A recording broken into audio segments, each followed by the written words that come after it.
गणेश जी की व्रत कथा। गणेश चतुर्थी व्रत कथा इन हिंदी।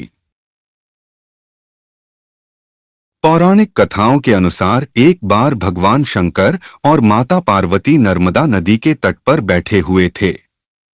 बैठे बैठे वो उबने लगे तो माता पार्वती ने महादेव जी से चौसर खेलने के लिए कहा।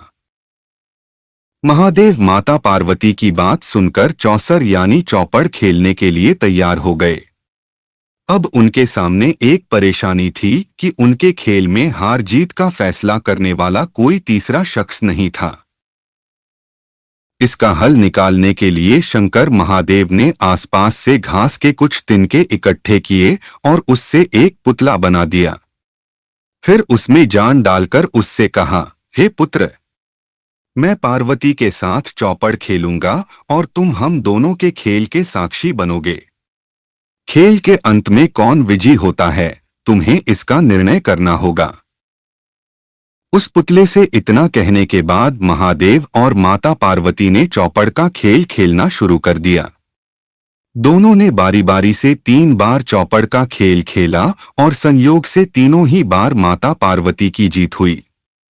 जब दोनों ने खेल खत्म किया और उस पुतले से विजयी होने वाले का नाम पूछा तो उसने महादेव को इस खेल का विजयी घोषित कर दिया।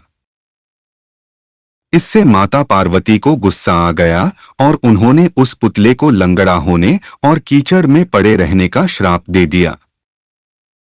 माता से श्राप सुनकर उस पुतले ने कहा, हे माँ, मैंने इस खेल का गलत निर्णय अपने अज्ञान के कारण लिया। मैंने किसी गलत इरादे से यह निर्णय नहीं लिया। कृपया मुझे क्षमा करें। पुतले की बात सुनकर माता पार्वती को दया आ गई और उन्होंने उससे कहा, 1 साल बाद यहाँ पर गणेश की पूजा करने के लिए नाग कन्याएं आएंगी। उनसे पूछकर तुम गणेश व्रत और पूजन करना। ऐसा करने से तुम्हें मनोवांछित फल मिलेगा। इतना कहकर माता पार्वती और महादेव वहां से वापस कैलाश की तरफ चले गए।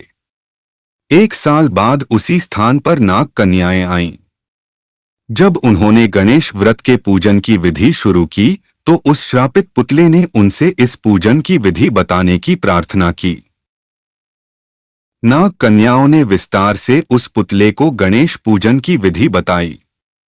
इसके बाद उस पुतले ने विधि अनुसार 21 दिनों तक गणेश जी का उपवास किया और उनका पूजन किया।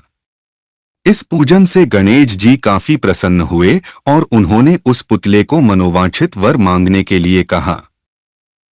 पुतले ने कहा, हे प्रभु, आप मेरे पैरों में इतनी शक्ति दें कि मैं कैलाश पर्वत पर जाकर अपने माता पिता से मिल सकूं और उन्हें प्रसन्न कर सकूं।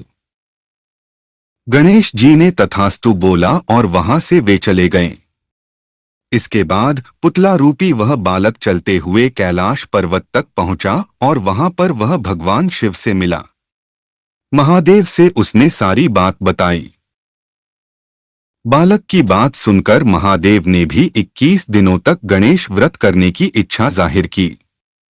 दरअसल चौपड़ के खेल वाले दिन माता पार्वती महादेव से भी नाराज होकर कैलाश छोड़कर वहां से चली गई थीं। माता पार्वती को मनाने के लिए महादेव ने भी 21 दिनों तक गणेश व्रत किया। ऐसा करने से माता पार्वती 21वें दिन कैलाश पर्वत वापस आ गईं और उनके मन में महादेव के लिए जो नाराजगी थी वो भी खत्म हो गई। माता पार्वती के वापस आने पर महादेव ने सारी बात उन्हें बताई।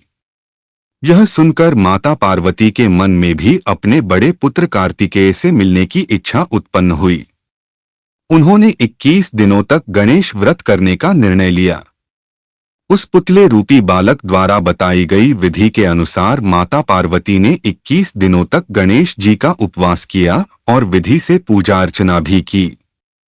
व्रत के 21वें दिन ही कार्तिकेय खुद ही अपनी माता पार्वती से मिलने के लिए कैलाश पर आ गए। आगे चलकर इस कथा और व्रत के बारे में कार्तिकेय ने विश्वामित्र जी को भी बताया। विश्वामित्र जी ने भी 21 दिनों तक यह व्रत रखकर गणेश जी की पूजा की। भगवान गणेश ने प्रसन्न होकर उन्हें ब्रह्मऋषि होने का वरदान दे दिया। कहानी से सीख, गणेश चतुर्थी व्रत कथा के जरिए गणपति देव को प्रसन्न किया जा सकता है। सच्चे मन से इनका उपवास करने से मनोकामनाएं शीघ्र ही पूरी हो जाती हैं।